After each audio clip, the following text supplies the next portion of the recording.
ವಿನಯ್ ಕುಲಕರ್ಣಿ ದೋಷಿ ಅನ್ನುವಂಥದ್ದು ಸಾಬೀತಾಗಿದೆ. ಈ ಪ್ರಕರಣ ಇಡೀ ರಾಜ್ಯದ ರಾಜಕೀಯದಲ್ಲಿ ಬಹಳಷ್ಟು ಮಹತ್ವದ ಪ್ರಕರಣ. ಒಬ್ಬ ZP ಸದಸ್ಯ, BJPಯ ಮುಖಂಡ ಯೋಗೇಶ್ ಗೌಡ, ಈ ಪ್ರಕರಣದಲ್ಲಿ ಆತನ ಹತ್ಯೆಯಾಗತ್ತೆ. ಆ ಹತ್ಯೆ ಯಾರೋ ಸುಪಾರಿ ಹಂತಕರು ಹತ್ಯೆ ಮಾಡಿರ್ತಾರೆ. ಆ ಮೂಲಕ ಅದರ ಹಿಂದಿದ್ದಂತಹ ಕಾಣದ ಕೈ ಬಚಾವಾಗುವ ಪ್ರಯತ್ನ ನಡೆದಿರುತ್ತೆ. CBI ಈ ಪ್ರಕರಣವನ್ನು ತನಿಖೆಗೆ ಎತ್ತಿಕೊಂಡ ನಂತರ ಈ ಪ್ರಕರಣದ ಕೂಲಂಕಷವಾಗಿ ಅದರ ಬುಡಕ್ಕೆ ಹೋದಾಗ ಆ ಹಿಂದಿದ್ದ ಕಾಣದ ಕೈ ಪತ್ತೆಯಾಗಿರುವಂಥದ್ದು. ಪರಿಣಾಮ ವಿನಯ್ ಕುಲಕರ್ಣಿ ದೋಷಿ ಅನ್ನುವಂಥದ್ದು ಸಾಬೀತಾಗಿದೆ. ವರದಿಯನ್ನು ತೋರಿಸ್ತಾರೆ. ನ್ಯಾಯಾಂಗದ ಏನು ಇವತ್ತು ತೀರ್ಪನ್ನು ಕೊಡ್ತಾರೆ ಅದಕ್ಕೆ ನಾವು ತೆಲಿಯಬಾಗಲೇಬೇಕಾಗತ್ತೆ. ನ್ಯಾಯಾಂಗದ ಮೇಲೆ ನನಗೆ ವಿಶ್ವಾಸ ಇದೆ, ಗೌರವ ಇದೆ. ನೋಡ್ರಿ ನ್ಯಾಯಾಂಗದಲ್ಲಿ ಇವತ್ತು ಏನಾಗುತ್ತೆ ಅನ್ನೋದು ನೋಡ್ಕೊಂಡು ತೀರ್ಪಿದ್ದಂಥ ಟೈಮ್ನಾಗ ಇವನ್ನೆಲ್ಲ ಕ್ವಶನ್ ಕೇಳುವಂಥದ್ದು ಏನೈತಿ, ಆಮೇಲೆ ನ್ಯಾಯ ಅದ್ರ ವಿರುದ್ಧ ನಾವು ಮಾತಾಡೋಕ್ಕಾಗುತ್ತೆ ಏನಾದರೂ? ಯಾವುದೂ ಮಾತಾಡೋಕ್ಕಾಗಲ್ಲ. ತೀರ್ಪು ಬರ್ತದೆ, ತೀರ್ಪು ಬಂದ ನಂತರ ಮಾತಾಡ್ತಾರೆ. ಹೀಗೆ ಕೋರ್ಟ್ ಮೇಲೆ ವಿಶ್ವಾಸ ಇಟ್ಟುಕೊಂಡೇ ಹೋಗಿದ್ದ ಕಾಂಗ್ರೆಸ್ ಶಾಸಕ ವಿನಯ್ ಕುಲಕರ್ಣಿಗೆ ಬಿಗ್ ಶಾಕ್. ಧಾರವಾಡ ಜಿಲ್ಲಾ ಪಂಚಾಯಿತಿ ಸದಸ್ಯ ಯೋಗೇಶ್ ಗೌಡ ಕೊಲೆ ಕೇಸ್ನಲ್ಲಿ ಶಾಸಕ ವಿನಯ್ ಕುಲಕರ್ಣಿ ದೋಷಿ ಅಂತ ಜನಪ್ರತಿನಿಧಿಗಳ ಕೋರ್ಟ್ ಆದೇಶಿಸಿದೆ. ಹೋದ್ರೆ ಮಾತ್ರ ನಮಗೆ ನ್ಯಾಯ ಸಿಗಕ್ಕೆ ಸಾಧ್ಯ ಅಂತ ಹೋರಾಟ ಮಾಡ್ತಾ ಇದ್ವಿ. ಪ್ರಜಾಪ್ರಭುತ್ವ ವ್ಯವಸ್ಥೆಯಲ್ಲಿ ಕಾನೂನಿಗಿಂತ ದೊಡ್ಡವರು ಯಾರೂ ಇಲ್ಲ ಅಂತ ಅನ್ನೋದನ್ನ ಇವತ್ತು ಮಾನ್ಯ ನ್ಯಾಯಾಲಯ ತೋರಿಸಿಕೊಟ್ಟಿದೆ. ಯೋಗೇಶ್ ಗೌಡರ ಕೊಲೆ ಪ್ರಕರಣವನ್ನ ಹತ್ತಿಕ್ಕಬೇಕು, ನಾವು ಪ್ರಜಾಪ್ರಭುತ್ವ ವ್ಯವಸ್ಥೆಯಲ್ಲಿ ರಾಜರಾಗಿ ಮೆರಿಬೇಕು ಅಂತ ಯಾರು ಹೊರಟಿದ್ರು ಅವ್ರೆಲ್ರಿಗೂ ಕೂಡ ಇವತ್ತು ಕಾನೂನಿನ ಮೂಲಕ ಉತ್ತರ ಸಿಕ್ಕಿದೆ. ಇಂತಹ ಒಂದು ಹೀನ ಕೃತ್ಯ ಮಾಡಿದವರಿಗೆ ಜೀವಾವಧಿ ಶಿಕ್ಷೆ ಆಗಲಿ ಅಂತ ನಾವು ಬಯಸ್ತೀವಿ. ಯೋಗೇಶ್ ಗೌಡ ಕೊಲೆಗಾಗಿ ಕ್ರಿಮಿನಲ್ ಒಳಸಂಚು ಮಾಡಿರುವ ಆರೋಪ ಸಾಬೀತಾಗಿದೆ. IPC 120B ಅಡಿಯಲ್ಲಿ ದೋಷಿ ಎಂದು ಕೋರ್ಟ್ ನಿರ್ಧರಿಸಿದೆ. ಅಷ್ಟೇ ಅಲ್ಲ, IPC 302, 201, 148, 149 ಸೆಕ್ಷನ್ಗಳಡಿ ಕೂಡ ವಿನಯ್ ಕುಲಕರ್ಣಿ ಇದೀಗ ದೋಷಿ ಆಗಿದ್ದಾರೆ. ಯಾರ್ಯಾರು ಸತ್ಯದ ಪರವಾಗಿ ಧ್ವನಿ ಎತ್ತಿದ್ರು, ಅವರ ಧ್ವನಿ ಹತ್ತಿಕ್ಕುವಂತ ಕೆಲಸವೇನು ಮಾಡಿದ್ರು, ಪ್ರಜಾಪ್ರಭುತ್ವ ವ್ಯವಸ್ಥೆಯಲ್ಲಿ ಕಾನೂನಿಗಿಂತ ದೊಡ್ಡವರು ಯಾರೂ ಇಲ್ಲ ಅಂತ ಅನ್ನೋದನ್ನ ಇವತ್ತು ಮಾನ್ಯ ನ್ಯಾಯಾಲಯ ತೋರಿಸಿಕೊಟ್ಟಿದೆ. ಯಾರು ಶಕ್ತಿಯಿಂದ, ಹಣಬಲದಿಂದ, ರಾಜಕೀಯ ಶಕ್ತಿಯಿಂದ ನಾವು ಏನಾದರೂ ಮಾಡಿದರೂ ಸಹ ಅದನ್ನು ನಾವು ಮುಚ್ಚಿ ಹಾಕಬಹುದು, ಪೊಲೀಸರನ್ನು ಉಪಯೋಗಿಸ್ಕೊಂಡು ಎಲ್ಲವನ್ನು ಮುಚ್ಚಿ ಹಾಕಬಹುದು ಅಂತ ಯಾರು ಇವತ್ತು ಒಂದು ಸೆಟಪ್ ಅನ್ನು ಮಾಡಕ್ಕೆ ಹೋಗಿದ್ರು ಅವ್ರೆಲ್ರಿಗೂ ಹಿನ್ನಡೆ ಆಗಿದೆ. ಕಾನೂನಿಗಿಂತ ದೊಡ್ಡವರು ಯಾರೂ ಇಲ್ಲ. ಯಾವ ಪೊಲೀಸ್ ಅಧಿಕಾರಿಗಳು ರಾಜಕಾರಣಿಗಳ ಮಾತನ್ನು ಕೇಳಿದ್ದು ತಪ್ಪು ಮಾಡಿದರೆ ಏನಾಗುತ್ತೆ ಅನ್ನೋದಕ್ಕೂ ಕೂಡ ಇವತ್ತು 1ರಿಂದ ಆರೋಪಿ ನಂಬರ್ 2ರಿಂದ 19ರವರೆಗೂ ಎಲ್ಲರಿಗೂ ಕೂಡ ಶಿಕ್ಷೆ ಆಗಿದೆ.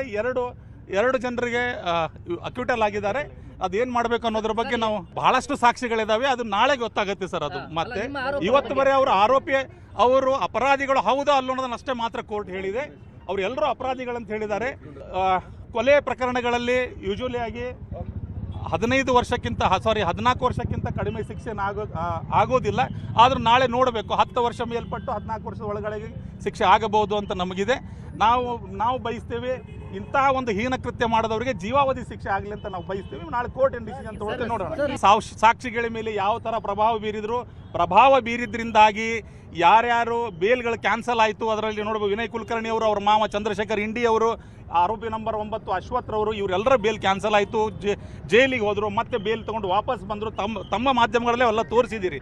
ಸೊ ಇದರಲ್ಲಿ ಎಲ್ಲ ಡ್ರಾಮಾಗಳು ಕೂಡ ಆಗಿದೆ.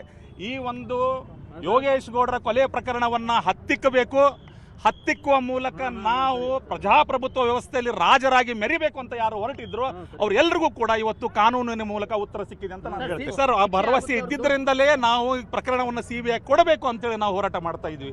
CBI ಹೋದ್ರೆ ಮಾತ್ರ ನಮಗೆ ನ್ಯಾಯ ಸಿಗಕ್ಕೆ ಸಾಧ್ಯ ಅಂತ ಹೋರಾಟ ಮಾಡ್ತಾ ಇದ್ವಿ. ತುಂಬಾ ಬೆದರಿಕೆಗಳು, ಒತ್ತಡಗಳು ಇವೆಲ್ಲವೂ ಬಂದು ಹೋಗಿದೆ. ಅವೆಲ್ಲವನ್ನು ಸಹಿಸ್ಕೊಂಡಿದ್ದೀವಿ. ಇವತ್ತು ಬಹಳ ನನಗೆ ಆ ವರ್ಡ್ಸ್ ಕೂಡ ಬರ್ತಾ ಇಲ್ಲ. ನನಗೆ ಬಹಳ ಸಂತೋಷ ಆಗಿದೆ. 10 ವರ್ಷ ತುಂಬಾ ಕಷ್ಟಪಟ್ಟಿದ್ದೀವಿ. ಈ ಗೆಲುವು ನಂದಲ್ಲ, ತಮ್ಮೆಲ್ಲರ ಗೆಲುವು ಅಂತ ಹೇಳಕ್ ಬಯಸ್ತಿಲ್ಲ. ದೋಷಿಯಾಗಿರುವ ವಿನಯ್ ಕುಲಕರ್ಣಿಗೆ ನಾಳೆ ಶಿಕ್ಷೆ ಪ್ರಮಾಣ ಪ್ರಕಟವಾಗಲಿದೆ. IPC 302 ಅಡಿ ಕೇಸಾಗಿರುವ ಕಾರಣಕ್ಕೆ ಜೀವಾವಧಿ ಶಿಕ್ಷೆ ಆಗಲಿದೆ. ಐಪಿಸಿ 120B ಅಡಿ ಕೊಲೆ ಸಂಚಿನ ಆರೋಪದಡಿ ಜೀವಾವಧಿ ಶಿಕ್ಷೆಯಾಗಲಿದೆ. ಐಪಿಸಿ 201 ಅಡಿ 7 ವರ್ಷ ಶಿಕ್ಷೆ ಮತ್ತು ದಂಡ ವಿಧಿಸಬಹುದು. ಹಾಗೆ ಐಪಿಸಿ 148 ಅಡಿ 3 ವರ್ಷ ಶಿಕ್ಷೆ ಆಗಲಿದೆ.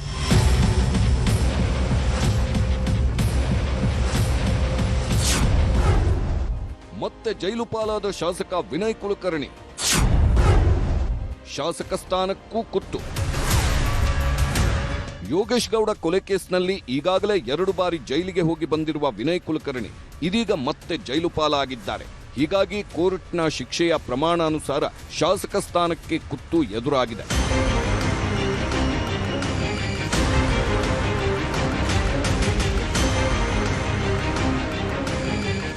ಕೋರ್ಟ್ ತೀರ್ಪು ಹೊರಬೀಳುತ್ತಲೇ ಎಲ್ಲ ಆರೋಪಿಗಳನ್ನ ವಶಕ್ಕೆ ಪಡೆದರು ಸಿಬಿಐ ಅಧಿಕಾರಿಗಳು.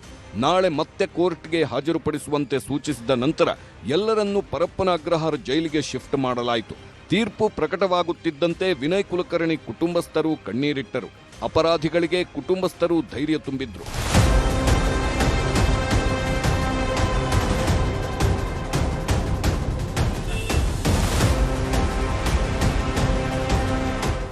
ಇನ್ನು ಪ್ರಕರಣದಲ್ಲಿ 20 ಮತ್ತು 21ನೇ ಆರೋಪಿಗಳು ನಿರ್ದೋಷಿಗಳು ಎಂದು ಕೋರ್ಟ್ ತೀರ್ಪು ನೀಡಿದೆ. A20 Vasudeva Rama ನೀಲಕೇಣಿ, A21 Somashekar Basappa Nyamagouda ನಿರ್ದೋಷಿಗಳಾಗಿದ್ದಾರೆ. ಅದು ಇಡೀ ಧಾರವಾಡವನ್ನೇ ಬೆಚ್ಚಿ ಬೀಳಿಸಿದ್ದ ಕೊಲೆ. ಸತತ 10 ವರ್ಷಗಳ ವಿಚಾರಣೆ. ಇದೀಗ ಕಾಂಗ್ರೆಸ್ ಶಾಸಕ ವಿನಯ್ ಕುಲಕರ್ಣಿ ಸೇರಿ ಇತರೆ ಆರೋಪಿಗಳು ದೋಷಿಗಳು. ಅದು 2016 ಜೂನ್ 16 ಧಾರವಾಡ ಜಿಲ್ಲಾ ಪಂಚಾಯತ್ ಸದಸ್ಯನಾಗಿದ್ದ ಯೋಗೇಶ್ ಗೌಡ ಕೊಲೆಯಾಗಿತ್ತು. ಯೋಗೇಶ್ ಗೌಡನನ್ನ ಧಾರವಾಡ ತಾಲೂಕು ಪಂಚಾಯಿತಿ ಅಧ್ಯಕ್ಷ ಸ್ಥಾನದಿಂದ ಕೆಳಗಿಳಿಸಲು ಅವಿಶ್ವಾಸ ನಿರ್ಣಯ ತರಲಾಗಿತ್ತು. ಇಲ್ಲಿಂದಲೇ ಶುರುವಾದ ದ್ವೇಷ ಕೊಲೆಯಲ್ಲಿ ಮುಗಿದಿತ್ತು. ಯೋಗೇಶ್ ಗೌಡ ಕೊಲೆ ಕೇಸನ್ನ 2019ರಲ್ಲಿ ರಾಜ್ಯ ಸರ್ಕಾರ ಸಿಬಿಐ ತನಿಖೆಗೆ ವಹಿಸಿತ್ತು.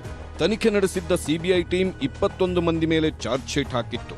ಕೊಲೆ ಪ್ರಕರಣ ಸಂಬಂಧ 113 ಸಾಕ್ಷಿಗಳ ಉಲ್ಲೇಖವಾಗಿತ್ತು. 2021 ಏಪ್ರಿಲ್ 1ರಂದು ಟ್ರಯಲ್ ಶುರುವಾಗಿತ್ತು.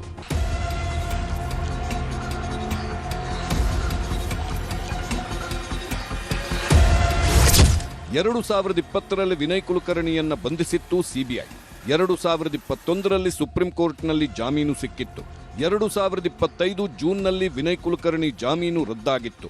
2026 ಫೆಬ್ರವರಿ 27ರಂದು ವಿನಯ್ಗೆ ಷರತ್ತುಬದ್ಧ ಜಾಮೀನು ಸಿಕ್ಕಿತ್ತು. ಇದೀಗ ಕೇಸ್ನಲ್ಲಿ ವಿನಯ್ ಕುಲಕರ್ಣಿ ದೋಷಿ. ಸುಮಾರು 10 ವರ್ಷಗಳ ಬಳಿಕ ಈ ಪ್ರಕರಣದಲ್ಲಿ ತೀರ್ಪು ಹೊರಬಿದ್ದಿರುವುದು ಯೋಗೇಶ್ ಗೌಡ ಕುಟುಂಬಕ್ಕೆ ನ್ಯಾಯ ಸಿಕ್ಕಂತಾಗಿದೆ. ರಾಜಕೀಯ, ಆಸ್ತಿ ವಿವಾದ ಮತ್ತು ವೈಯಕ್ತಿಕ ವೈಮನಸ್ಸು ಎಲ್ಲ ಸೇರಿ ನಡೆದ ಈ ಹತ್ಯೆ ಪ್ರಕರಣ ರಾಜ್ಯ ರಾಜಕೀಯದಲ್ಲೂ ಸಾಕಷ್ಟು ಚರ್ಚೆಗೆ ಕಾರಣವಾಗಿತ್ತು. ಇದೀಗ ನ್ಯಾಯಾಲಯದ ತೀರ್ಪು ಈ ಪ್ರಕರಣಕ್ಕೆ ಒಂದು ಮಹತ್ವದ ತಿರುವು ನೀಡಿದೆ. ನ್ಯಾಯ ಎಲ್ಲರಿಗೂ ಒಂದೇ ಅನ್ನೋದು ಇವತ್ತು ಮತ್ತೊಮ್ಮೆ ನ್ಯಾಯಾಲಯದ ಮೇಲೆ ಜನ ಇಟ್ಟಂಥ ನಂಬಿಕೆಗೆ ಮತ್ತೊಮ್ಮೆ ಇವತ್ತು ವಿಶ್ವಾಸ ಬರುವಂಗೆ ನ್ಯಾಯಾಲಯ ನಡ್ಕೊಂಡೈತಿ.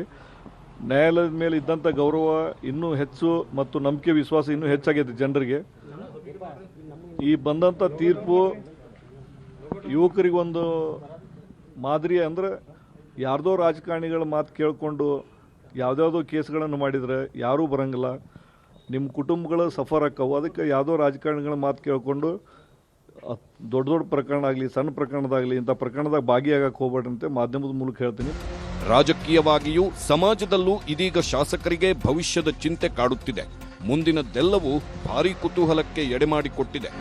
Bureau report, news 18. ಕೊಲೆ ಪ್ರಕರಣದಲ್ಲಿ, ಕೊಲೆಯ ಷಡ್ಯಂತ್ರದಲ್ಲಿ ಭಾಗಿಯಾಗಿದ್ದಂತಹ ಕಾರಣಕ್ಕಾಗಿ ವಿನಯ್ ಕುಲಕರ್ಣಿ ದೋಷಿ ಅಂತೇಳಿ ಕೋರ್ಟ್ ಹೇಳಿದೆ. ಕ್ವಾಂಟಮ್ ಆಫ್ ಪನಿಷ್ಮೆಂಟ್ ಏನು ಅನ್ನುವಂಥದ್ದು ನಾಳೆ ಗೊತ್ತಾಗುತ್ತೆ. ಆದರೆ ಸಹಜವಾಗಿಯೇ ವಿನಯ್ ಕುಲಕರ್ಣಿ ಜನಪ್ರತಿನಿಧಿಗಳ ಕೋರ್ಟ್ ಆದೇಶವನ್ನು ಪ್ರಶ್ನಿಸಿ ಮೇಲ್ಮನವಿ ಸಲ್ಲಿಸುವಂಥ ಅವಕಾಶ ಇರುತ್ತೆ. ಕಾನೂನು ಪ್ರಕಾರವಾಗಿ ಅವರಿಗೆ ಹೈಕೋರ್ಟಿಂದ ಸುಪ್ರೀಂ ಕೋರ್ಟ್ವರೆಗೂ ಕೂಡ ಹೋಗೋದಕ್ಕೆ ಅವಕಾಶ ಇದ್ದೇ ಇದೆ. ಹೈಕೋರ್ಟ್ನಲ್ಲಿ ಅರ್ಜಿ ಹಾಕಿಕೊಳ್ಳೋದಕ್ಕೆ ಅವಕಾಶ ಇದೆ. ಮೊದಲ ಹಂತದಲ್ಲಿ ಹೈಕೋರ್ಟ್ನಲ್ಲಿ ಏಕಸದಸ್ಯ ಪೀಠ, ದ್ವಿಸದಸ್ಯ ಪೀಠಕ್ಕೂ ಕೂಡ ಹೋಗೋದಕ್ಕೆ ಅವಕಾಶಗಳು ಇರ್ತವೆ. ಅಲ್ಲಿ ಆ ಪೀಠಗಳ ಮುಂದೆ ಅವರು ಹೋಗಬಹುದು, ಪ್ರಕರಣವನ್ನು ಚಾಲೆಂಜ್ ಮಾಡ್ಬೋದು. ಸುಪ್ರೀಂ ಕೋರ್ಟ್ನಲ್ಲಿ ಕೂಡ ಅರ್ಜಿ ಹಾಕಿಕೊಳ್ಳೋದಕ್ಕೆ ಮುಂದೆ ಅವಕಾಶ ಸಿಗುತ್ತೆ. ಹೈಕೋರ್ಟ್ನಲ್ಲಿ ಒಂದು ವೇಳೆ ಮತ್ತೆ ಇದೇ ತೀರ್ಪು ಎತ್ತಿ ಹಿಡಿದೆ. ಸೆಷನ್ಸ್ ಕೋರ್ಟ್ ತೀರ್ಪಿಗೆ ತಡೆ ನೀಡುವಂತೆ ಮನವಿ ಮಾಡೋದಕ್ಕೂ ಕೂಡ ಅವರಿಗೆ ಅವಕಾಶ ಇದ್ದೇ ಇದೆ. ಹೈಕೋರ್ಟ್ನಲ್ಲಿ ಅವಕಾಶ ಇದೆ, ಸುಪ್ರೀಂ ಕೋರ್ಟ್ನಲ್ಲಿ ಇದೆ. ತೀರ್ಪು ಪ್ರಕಟವಾದ 1 ತಿಂಗಳ ಒಳಗೆ ಮೇಲ್ಮನವಿಗೆ ಅವಕಾಶ ಅವರಿಗೆ ದೊರೆಯುತ್ತೆ. ಆ ಕೆಲಸಗಳನ್ನು ಅವರು ಮಾಡ್ತಾರೆ.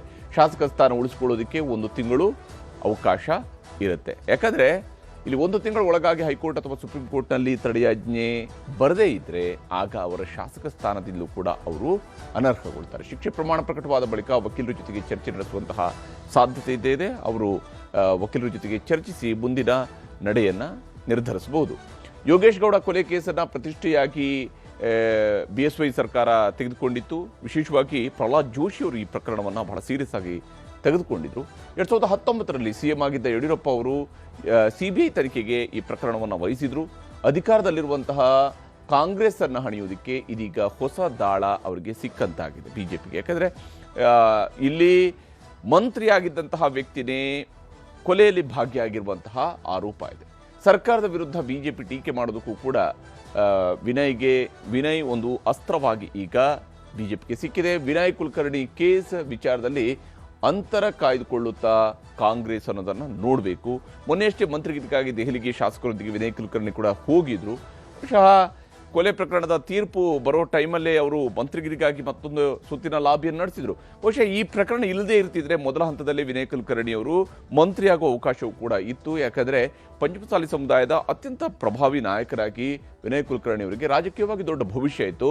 ಆದರೆ ಈ ರೀತಿಯಾದಂತಹ ಕೃತ್ಯಕ್ಕೆ ಕೈ ಹಾಕಿದ ಕಾರಣಕ್ಕಾಗಿ ತನ್ನ ಭವಿಷ್ಯಕ್ಕೆ ತಾನೇ ಚಪ್ಪಡಿಗಳನ್ನು ಹಾಕೊಂಡಿದ್ದಾರೆ. ಈಗ ಅವರು ದೋಷಿ ಅನ್ನುವಂಥದ್ದಾಗಿದೆ. ನಾಳೆ ಕ್ವಾಂಟಮ್ ಆಫ್ ಪನಿಷ್ಮೆಂಟ್ ಬಂದ ಮೇಲೆ ಅವರ ಶಾಸಕ ಸ್ಥಾನದ ಅನರ್ಹತೆಯ ಪ್ರಕ್ರಿಯೆಯೂ ಕೂಡ ಶುರುವಾಗುತ್ತೆ.